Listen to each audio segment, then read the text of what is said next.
A ver, si hay un misterio que define a la cultura argentina contemporánea, es el de una banda cuya presencia sigue ahí, intacta en los muros de las ciudades, en la piel de su gente, en cánticos que se repiten décadas después, como si fuera ayer.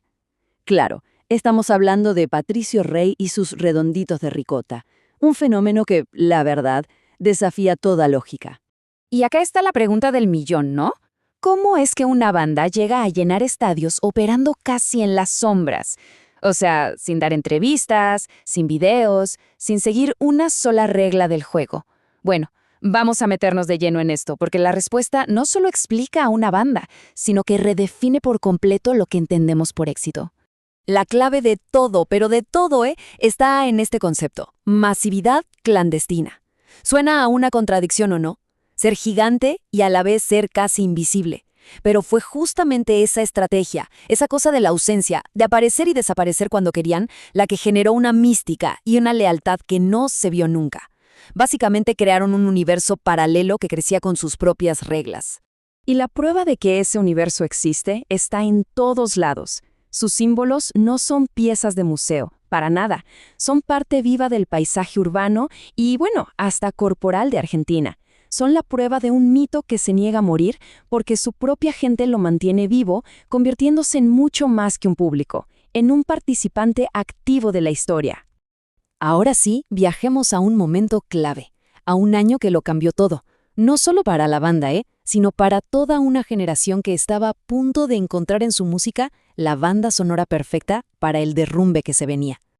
Para entender el golpazo que fue este disco, hay que respirar el aire de esa época. La esperanza que había traído la democracia se estaba agotando, y muy rápido. El país se encaminaba a un colapso económico y a un desencanto social terrible. Digamos que el papel picado de la fiesta democrática ya se estaba barriendo, y lo que quedaba debajo era un futuro muy, muy incierto. Y justo ahí, en ese momento de fractura social, aparece este álbum. Y ojo, no era simplemente un disco con buenas canciones, no. Fue una radiografía cruda, sin anestesia del espíritu de la época.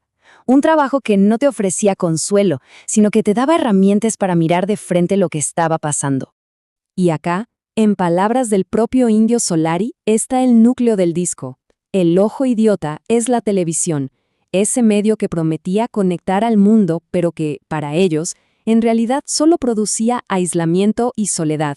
Una crítica feroz, ¿no?, a la desolación en plena era de la comunicación de masas. Pero el álbum no fue solo una ruptura en el concepto. También fue un quiebre sonoro y en las letras. Fue el momento en que Patricio Rey decidió, literal y metafóricamente, salir a la calle a pelear.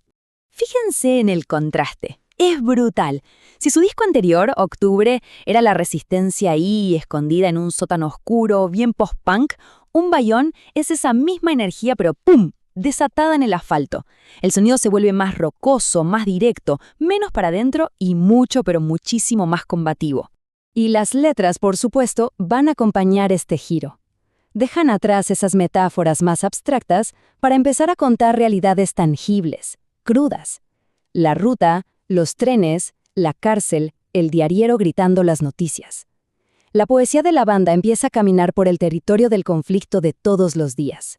Y quizá ningún tema muestra mejor este cambio que Todo preso es político.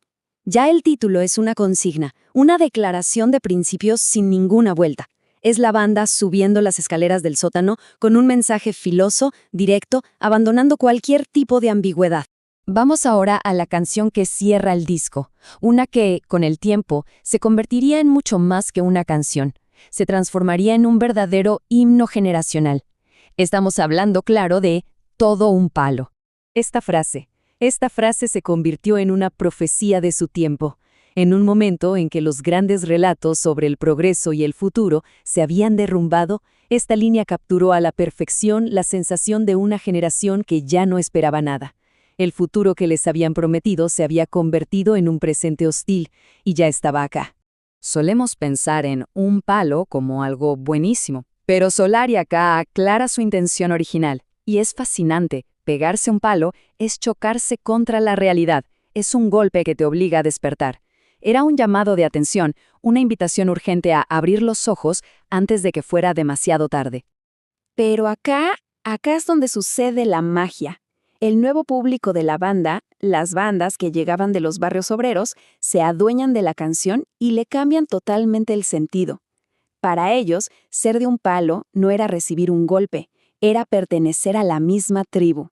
Y así, una canción sobre el desencanto se convirtió, en sus voces, en un himno de resistencia y de comunidad. Y este punto es fundamental para entender el fenómeno. La audiencia de Los Redondos nunca fue pasiva. No es que solo consumían la música. La resignificaban, la completaban, la hacían suya. Se convirtieron en coautores de una mitología que crecía y se hacía más fuerte en cada recital.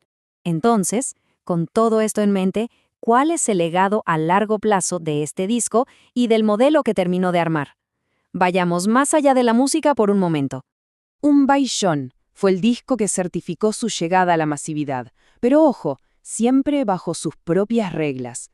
Perfeccionaron ese modelo de masividad clandestina, autogestión absoluta, comunicación por boca a boca para llenar estadios y la creación de un circuito totalmente independiente. Demostraron que otro camino no solo era posible, sino que podía ser masivamente exitoso. Y con este disco, el público se transformó. Empezaron a llegar multitudes de jóvenes de los barrios que no iban a un simple concierto. Iban a una misa, a un ritual de pertenencia. Transformaron los shows en una afirmación de identidad, en un territorio liberado donde por un par de horas, regían sus propias leyes. El impacto final va mucho más allá de lo musical.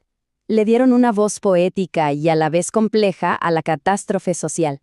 El concepto del aguante pasó de ser un cántico de cancha a una forma de vida, a una identidad. Y ese espíritu de autogestión y de desconfianza en las instituciones fue un claro antecedente de la organización popular que estallaría en la crisis del 2001.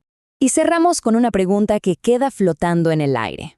Hoy, en un mundo donde la visibilidad constante parece ser la única medida del éxito, donde todo se muestra, todo se comparte al instante, ¿sería posible construir un mito desde el silencio? ¿Puede algo crecer hasta volverse gigante manteniéndose en las sombras?